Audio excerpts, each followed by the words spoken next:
My name's Megan. Welcome to Treat Yourself. Today we have Ciarra on Treat Yourself. Treat Yourself is collabing with Reinventing the Meal, aka Ciarra today. No. This is just all Treat Yourself. Okay, this is only Treat Yourself. All Treat Yourself all the time. But Ciarra's here. Hey, how's it going? Okay. All that to say, today we're going to be doing a recreation of Cici's Bavarian dessert pizza. Obviously, our pizza queen here will be making a crust. I'll be making the toppings part. That smells so good. Yeah, God, it does smell really good. We gotta do a taste test. Cheers. It's shitty pizza, but It it's shouldn't good. be good. Oh, it's so bad. The crust does not feel like really crust. It's like No, it's because their crust is really doughy. Like there's no that's air in what it. it is. Even bad pizza is good pizza. So Truly. But that like Bavarian cream, thick, like just straight sugary delicious. I would say we should take shots before we start because we tend to do that here, but listen. Here's what happens. Y'all will have seen this video already, but last night is when we filmed our spicy challenge, 1,000 subscribers, and our bodies are just not gonna accept alcohol right now. It's not happening. No. So we'll be having coffee, not taking shots on today's episode. Sorry. Yep. Also, guest camera person, Hell yeah. Alex. Yay. Probably gonna be showing up more. Everyone say hi to Alex. Hey, Alex. Yeah. All right, let's get into it. We gotta start with the crust. All right. Get the fuck out of here. On my show. Okay, so we're gonna be making our pizza dough first and foremost because it's got a proof and proof, whatever. If you don't have a stand mixer, that's okay. I just do have one and it's easier. Otherwise, you can knead this by hand, but we're gonna be making a stickier pizza dough because we wanna try to achieve a little more air pockets. So the ratio to this pizza dough is like super easy. So we're gonna do 2 solid cups of bread flour. And I think bread flour works well, especially with this recipe, because we're gonna be putting a custard on top of it. And bread flour has and will have a more dense crumb. And then you gotta get some good old instant yeast. I usually do about 1.5 teaspoons of instant yeast. And then we'll do about 1.5 teaspoons of some salt. Again, teaspoon, not tablespoon. I left Naijah responsible once for starting the pizza dough for me, and she put tablespoons in of salt, and it was very salty. Right, dear? All right, and then last but not least, obviously you're gonna mix all those goodies together. You can use a fork or a spoon or just your finger if you're just like not caring. And then we are going to warm up a cup of water. You're not gonna bring it to a boil or anything. You're just gonna get it to about like jacuzzi temperature, if that makes sense. You want it to be hot enough to where you're like getting in a jacuzzi, it's just like, ooh, but it's like right at the threshold of being too hot. Like that's the perfect temperature. Woo! Okay, yep, that's about it. From there, we're just gonna turn it on low and pour in our water. And the stickiness consistency that we're going for, we wanna make sure that once this is all combined, there is some dough still sticking to the bottom of the bowl. Once you have a kneaded and combined dough ball, you're gonna transfer it to a bowl with some olive oil so it doesn't stick, cover it with some plastic wrap. If you need a quick proof, then you leave it out room temperature for like 2 to 4 hours. Ideally overnight, but not everybody does that, including myself. I'm often too impatient. But yeah, and then that's gonna be our dough. So we're gonna set this aside.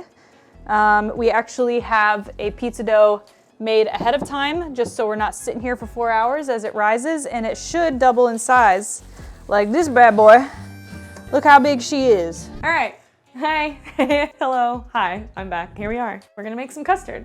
So I'm gonna mix everything into a pot?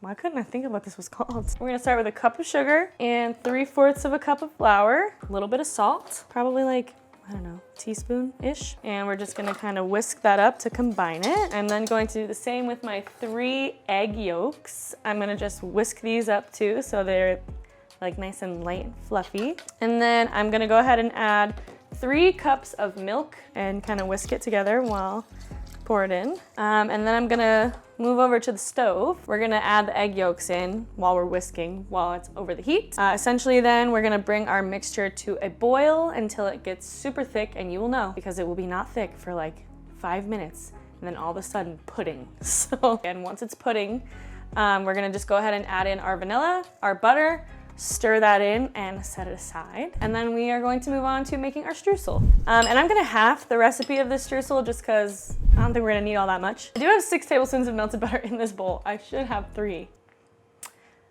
I'm gonna use all 6 though, I think, because it's already here and melted. And I think that will be fine. So I'm gonna add slightly more than a half cup of flour, about a half a cup of brown sugar. I use a regular amount because brown sugar is delicious. And a little less than a third of a cup of regular sugar. I'm gonna throw in a little salt and we're just gonna kind of mix it up. If it ends up being too much butter, I'll throw in some more flour, not a big deal. But basically you want it to mix up and form like a crumble. And that is probably too much butter. So I am really smart for that. I'm gonna use all 6 though, I think, because it's already here and melted. And I think that will be fine. Put some more flour in. I'm so dumb. Just gonna put in a little bit more so that the mixture is drier. It's not supposed to look like a batter. So I'm just gonna go in my hands and crumble it up a little bit. Yeah, that looks pretty good.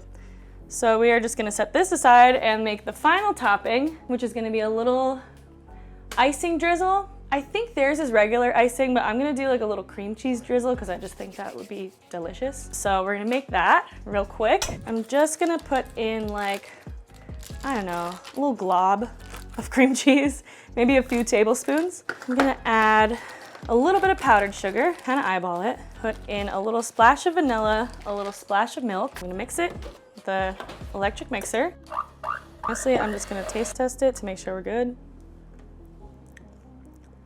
Yeah, that's great. But what I'm gonna do is transfer this into a piping bag and then drizzle it on top. So with that said, I think we're ready to assemble.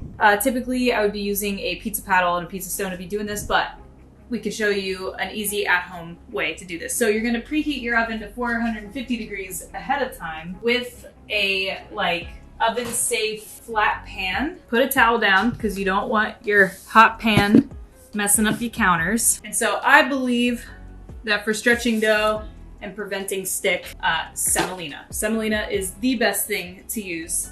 Also, texturally, the texture of semolina is just so much better than flour. We're just gonna sprinkle a good bit here on our pan. We got our dough here. It is very, very proofed. Perhaps almost too much so, honestly. I'm seeing a lot of air bubbles. Oh, shit. And we're just gonna get her coated with semolina at the bottom. Oh, shit. We getting holes in her. Uh-oh. Is this video gonna fall apart? Is it gonna be my fault? I don't know. Oh man, she might be a disaster, y'all. I'm just trying to fix her. We're in surgery. No, she's dying. She's not flatlining. No, I think she is. Uh-oh. So we had some difficulties with the other dough, with the first dough. I think I overproofed her, so she collapsed. So you know what? That's why we had another one on deck. You're gonna pick it up like a T-Rex, and you're gonna bring it over here onto your hot oven pan that you're using because you at home might not have a pizza stone. That other dough was just like not having it. She was having a bad time. Okay, I think I'm feeling good about this. I think we could be ready for custard. Okay, ready for custard? Custard vibes, yeah. Coming on in. Time to slather on the custard. Yep, slather it on. The dough is like moving with it. This is just your tomato sauce. It's just a little thicker than usual. Right. You know what I mean? Yeah. That was great. Hell yeah. Okay. A little streuse. Little streuse. Little streuse moment. Yeah, I think that's it, I right? think that looks good. So we're gonna throw this in the oven at 450 degrees for 12 to 15 minutes. You're just gonna keep an eye on your crust when it's a nice golden brown. Yeah, and once it comes out of the oven, you're gonna drizzle it. Drizzle it? Yep, and then there you go. That's Cici's dessert pizza. So we'll see you when we have dessert pizza. It's out of the oven. There she is. Got the drizzle. Got the drizz. Nice little pretty drizzle. It looks f***ing good. It does look f***ing good. I think comparatively, It's prettier. it's definitely prettier. It's definitely prettier. Yeah, 100%. Harrison piece. Damn. Ooh, bitch. All right. The crust is so much better. Theirs is way more dense and gummy. Yeah. Ours actually has a tiny bit of little air holes going on.